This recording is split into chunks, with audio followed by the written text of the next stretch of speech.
Hello, everyone. So today we're going to start and we're going to do topic 9, day 2. You guys have an assignment on Schoology, so please open that up. It's called topic 9, day 2 classwork. So far in this unit, we've talked about creating data distributions for quantitative data sets. So dot plot, stem plot, histogram. And then once we have those created, we then talked about how we describe them using shape, center, and spread. So shape, we talk about skewed left, skewed right, symmetrical, measures of center, mean, and median. And then the general measures of spread that we use are standard deviation and IQR. So today we're going to do a few examples and talk about which measure of center and which measure of spread does it make sense to use depending on my data. So you guys have a do now. You have numbers 1 and 2 of the assignment for the classwork for today. You have 20 minutes to do it. So go ahead, pause the video, and start that assignment. So again, you're doing numbers 1 and 2, and then we're going to come back and go over it.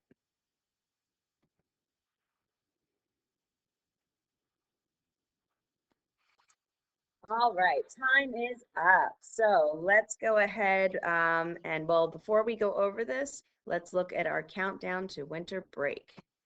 So you are here. We've only got 5 more classes. Hopefully you guys did that asynchronous assignment yesterday. It was the topic 9 quiz. I had a lot of students finish it in 5 minutes or less. So make sure you do that. It's really important that I know that you can put this information in a calculator and get your summary statistics at this point. Make sure you're keeping up, make sure you're showing up to class, you're showing up on time, and you're asking me questions as we go along so that you can ensure you understand this so that when we get here on the 17th or 18th, depending if you're A day or B day, you will be ready to take this summative. Okay, so 5 more classes, hang tight, we got this. All right, so for the do now, the first one that you had, these were scores for a probability exam. As you can see, there are quite a few zeros here because there are people who just didn't take the exam. So they didn't score a 0, they just didn't take it. It's missing, so that will increase as they take the exam. So first thing you want to do is you want to put your data in a list. So as a reminder, we go stat, enter. And as you can see, I've got my L1 for list 1, list 2, list 3, list 4, and so on and so forth. I have a bunch of data in here. All right, so I believe this data is in, I think that's my L3 there. All right, so I go back to stat. This time I already have my data in there, so I want to calculate my summary statistics. So I scroll over to calc, I press enter, I tell it I want to pull data from L3 by pressing second 3. If it was L1, I would do second 1, L2, second 2, but it's L3, so I pressed second 3, and then I'm going to go ahead and calculate. All right, so here I've got my data. If I scroll down, I keep getting more. I do have it on my smartboard here, so let me show you. Okay, so my measures of center are my mean and my median, and there they are. So you can see that the mean, remember, it's denoted here as X bar, so that symbol means it's the mean of a sample, and I found that right here. It's 59.59. My median I get when I scroll down. Remember, that's my middle number. So my mean is the average. My median is my middle number once my data is in order. And I got 73. So then it says, describe the shape of the distribution. So I didn't plot this, right? But I still can figure out the shape by looking at my relationship between my mean and my median. Remember, there's a trick here. If I always write my mean first and I draw the inequality, so my mean is greater than my median, alligator eats the bigger number, right? That tells me, or sorry, my mean is less than the median, alligator eats the bigger number. That tells me that my data distribution is skewed to the left, which makes sense because my inequality is pointing to the left. Okay, so if I were to graph this out using either stem plot, dot plot, histogram, you would see that this distribution would be skewed to the left. All right, I have them down here because we're going to talk about measures of center again, but what are my measures of spread? So I need my standard deviation and my IQR. So you can see my standard deviation is S of X right here. You can see the purple, so 36.31. And then my IQR, I can't find directly in the calculator, but I can calculate it using data I get from the calculator. So basically, this is my Q3 right here minus my Q1 right here. And I get my IQR of 48. Remember, this tells me the spread of the middle 50% of my data, and my standard deviation tells me how far on average the data points are from the mean.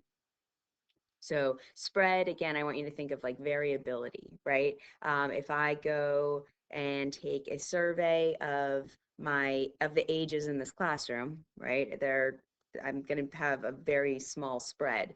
They're going to be fairly consistent data because you're all around the same age, right? So it's going to be a very skinny graph. However, if I stood outside at the mall and I recorded the age of everyone who walked in, I'm going to get ages from, however many months old all the way up to, like maybe 100 years old, right? So my data would be much wider. It would have a much larger spread. There's more variability in my data. So again, when you think of measuring spread, that's what I want you to think about. Standard deviation looks at all the numbers, and IQR only looks at that middle 50% of the data. So which measure of center should I tell my students, should I use to talk to my students about their performance on this test?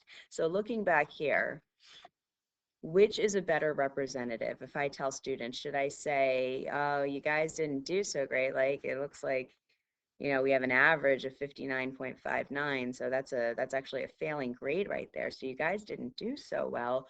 Or would I say, oh, it looks like most people got around a 73. I would say that's a good center point to tell people how they did overall on the test. So for this one, I think 73 is a much more realistic value, right? Because if you look, the majority of people passed this exam, right? 59.59 or 59.6 is not a good representation of how everyone did on this. These zeros here are dragging my data down, right? So for this one, it would make more sense to use the median. That's a better representation of the center of my data. All right, let's head over to number 2. So a communications department at a large university advertised that the average income of their graduates was $750,000 to encourage students to enroll in their program. Alumni of the university were furious and accused the department of falsifying data. The communications department released the incomes of the 7 graduates used in their analysis. So basically, they're saying that you can make $750,000, right? So the average alumni, the average graduate with this communications degree makes $750,000. Well, I'm sure a lot of the alumni don't make anywhere near that, so they were upset, right? But the university says, oh, no, no, no, no, no. Here's our data. We're not lying, right? You can look at the data yourself. So it tells you that this 5 million right here, one of their graduates ended up playing for the NBA. So that was their salary. Okay, so first thing we want to do is we want to calculate the measures of center and spread. So I did this in the calculator already. You can see my mean is $742,428.57. I got that right here. Okay, it's not quite the 750,000, but it's close. And then the median is 34,000. Okay, it's $34,000. Again, describe the shape of the distribution. In this case, my mean is much greater than my median, right? So alligator eats bigger number, and you can see this is pointing to the right, so it is definitely skewed right. So remember, anytime my data is skewed to the right, my mean is going to be greater than my median. Anytime it's skewed left, my mean is going to be less than my median, and anytime it's symmetrical, they're going to be approximately equal. So for my measures of spread, the measures of spread here are my standard deviation, okay, $1,877,416.65. And my IQR is 10,000. And again, the way I got that is I did this Q3 minus the Q1. So for this example, which measures of center and spread are best to use if you want to give communications majors an accurate idea of what they should expect to earn after they graduate, right? Because is it realistic to, is it realistic to say that they're going to come out making close to $750,000 a year? No, no, it's not. Okay. So this median here is definitely the way to go for center. And I would say that, it wouldn't be right to say 750,000, give or take $1.8 million, right? No, or 34,000, give or take $1.8 million. It would be more likely to say, you'll make around 34,000, give or take $10,000. Okay, so in this case, it would make way more sense to use our median and our IQR. That means and our IQR. Okay, so there's a reason for this. There's a reason why we're not using our mean and our standard deviation. Here is the rule for this. You're going to want to take notes. Let's see if I can figure this out. Okay, here we go. All right, so when my data is symmetrical, so when data is, okay, when it's symmetrical,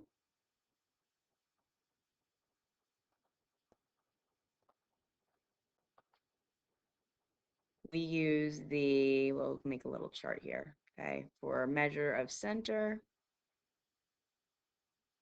and spread.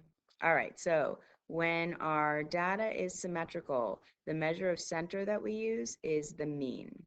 Think about it. The mean and median are the same in this case when it's symmetrical.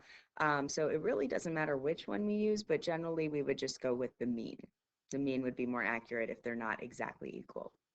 And then the spread that we use is the standard deviation. When our data is skewed, doesn't matter which way, left or right, whenever it's skewed, whenever it's not symmetrical. For the center, we use the median, and for the spread, we use the IQR. These will depict more realistic views of our data. They better describe our data. Okay, the next example is also going to show us why, and I'll talk about it after you finish. So again, make sure you're taking these notes. You're going to need them. Okay, so for this one, these are the number of years of teaching for each teacher in a Red Clay High School's math department. This is kind of old data, but you might recognize some of these names if you ever went to another high school in Delaware. So you're going to take this data, you want to calculate the mean, median, standard deviation, IQR, and then I give you some instructions on changing this data a little bit and seeing how those values are affected. So I'm going to give you 10 minutes to do this one. So again, go ahead, pause the video, and we'll come back and go over it.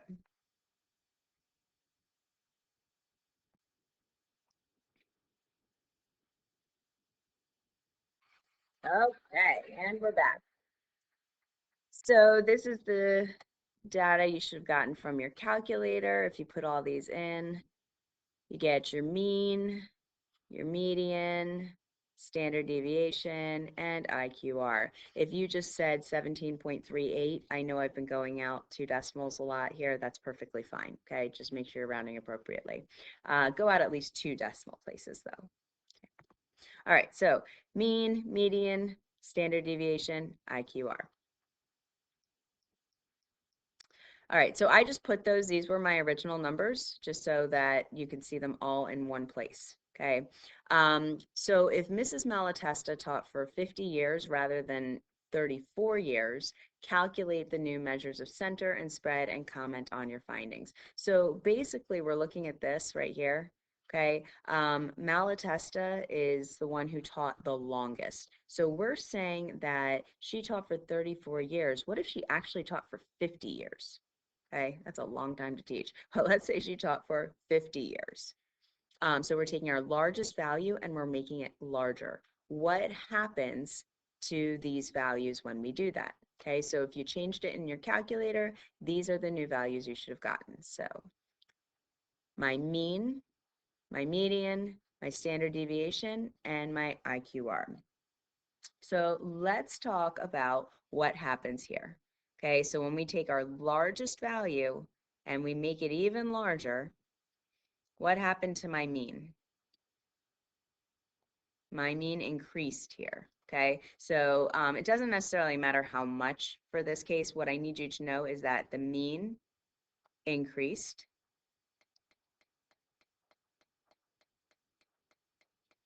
the median, oh look, the median stayed the same.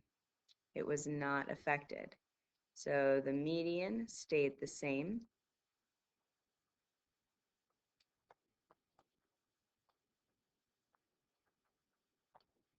My standard deviation increased.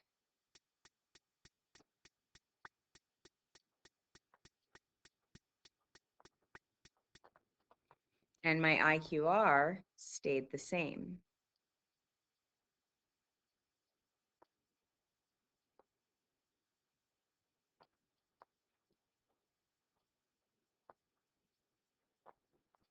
Okay, so if you look here, my mean and my standard deviation both increased. They changed, okay? This affected those values, but my median and my IQR both remained the same. Let's talk about why that makes sense. So remember, what numbers are involved with the mean? All of the numbers, right? We add them all up, we divide by how many we have, and we get our average, okay? So if we take our largest number, think of your grades, right? If I took your largest test score and I made it even higher, what's going to happen to your grade? It's going to go up, right? So your average goes up. That makes sense. The median, though, did I do anything to any of those middle numbers? No, right? So the middle part of my data was not affected, so the median just stays the same. I'm only dealing with that high number, right? That has nothing to do with the median. My standard deviation increased because what just happened to the spread of all my data, right? It got bigger, it got wider. So my standard deviation then increases. My spread gets bigger. But my IQR stayed the same. Because remember, IQR doesn't look at all the data points, right? My IQR only looks, just like the median, only looks at those middle numbers. So my IQR only looks at the middle 50% of my data. Taking the highest value and making it higher doesn't affect the middle numbers. So the IQR is going to stay the same. So it's important to start to recognize this relationship on what happens, okay? You can pause the video at any time, take notes on what you need to take notes to make sure that you have a resource to look back and remember this. All right, so let's put Malatesta's year back at 34, right? We take the 50 and change it back to a 34. And now let's talk about Mr. Barr. Mr. Barr taught for 9 years. Okay, he was the lowest on the totem pole here. He taught for 9 years, and let's say that instead of 9 years, he actually taught for 1 year. So now we're taking our lowest value and we're making it even lower. This is what happens to the data. Remember, the blue is the original values and the green is the new values when we make the change, okay? So let's talk about what happens. My mean, what happened to my mean? It decreased, right? So my mean decreased. Think about that. It's an average, right? If I took your lowest grade and I made it even lower, what's going to happen to your grade? It's going to go down, right? So it's going to decrease. That makes sense. Did I do anything to the middle numbers? Nope. Okay, so my median is going to stay the same.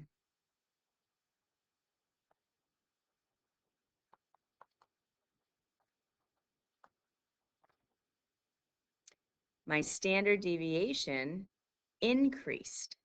I know a lot of people say it's going to decrease because that's what the mean did. That's not the case. My standard deviation increased. Why did it increase? Because I made my spread even bigger, right? Now I'm going from 1 to 34 years instead of 9 to 34 years. So I made the spread bigger and wider, so my standard deviation is bigger or larger. And did I do anything to those middle numbers, to the middle 50% of my data? Nope. So it's not going to affect my IQR. So my IQR stays the same.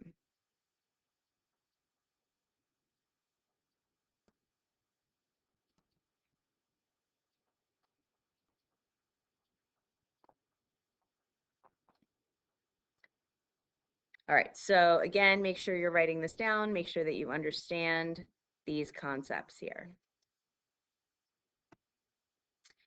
Okay, so let's sum all this up, everything that we've learned here, and let's talk about some important stuff and give you a little graphic organizer for review for you. All right, so ways to describe the shape of a distribution. There are 3 ways I can describe a shape, right? I can describe it as skewed to the left.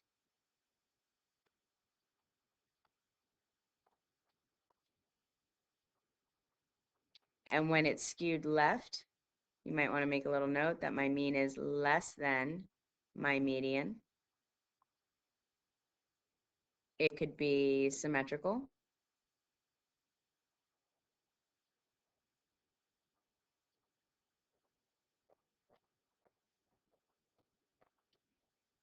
Where my mean is equal to my median, or it could be approximately symmetrical if they're super close, right? If they're approximately equal. Or my data can be skewed right.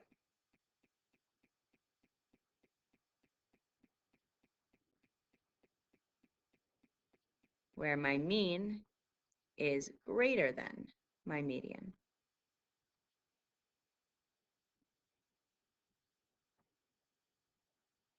All right, so ways to describe center of a distribution. Make sure that you understand that one way is the mean. It's the average. And its symbol is X bar. So however, whatever notes you want to take in here, whatever you need to remember all this, go for it. Remember, these are your notes. They're for you. Make them work for you. All right, the other measure of center is the median. Okay, it's the middle number.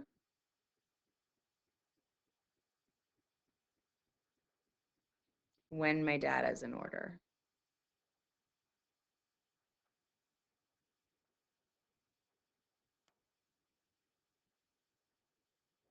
If you need to, you can make a little note that it's in the calculator as MED, or often referred to as MED. All right, we've got standard deviation for spread.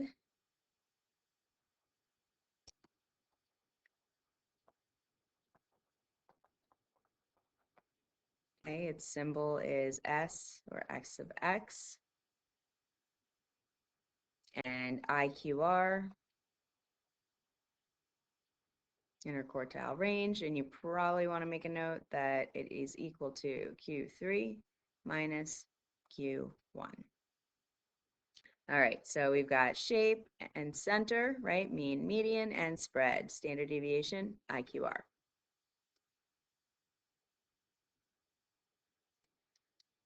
All right, and then to sum up today, if your data is symmetrical, when it's symmetrical for our measure of center, we use the mean, and for the measure of spread, we use the standard deviation, because these values change as we change those high and low numbers. They're affected by those extreme values.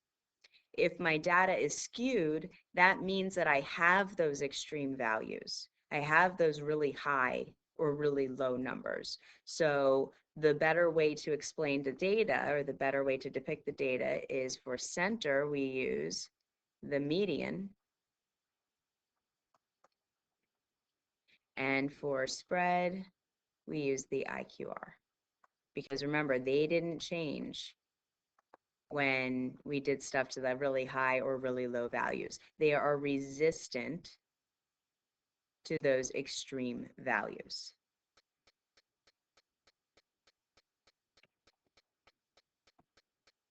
And look at that, one day down. We're now down to 4 more classes. We can definitely do this, okay? So next class, we've got review. Your asynchronous assignment for the 16th is going to be to study, because you have this summative on the 17th or 18th, depending A day or B day. So hang tight, and then we've got one day before break, and I'll talk to you about that when we get closer. Right now you have an assignment on Schoology. It's topic 9, day 2 classwork, and that's it. So you have the rest of class to work on that. Have a wonderful weekend, and I'm here if you have questions. Feel free to reach out.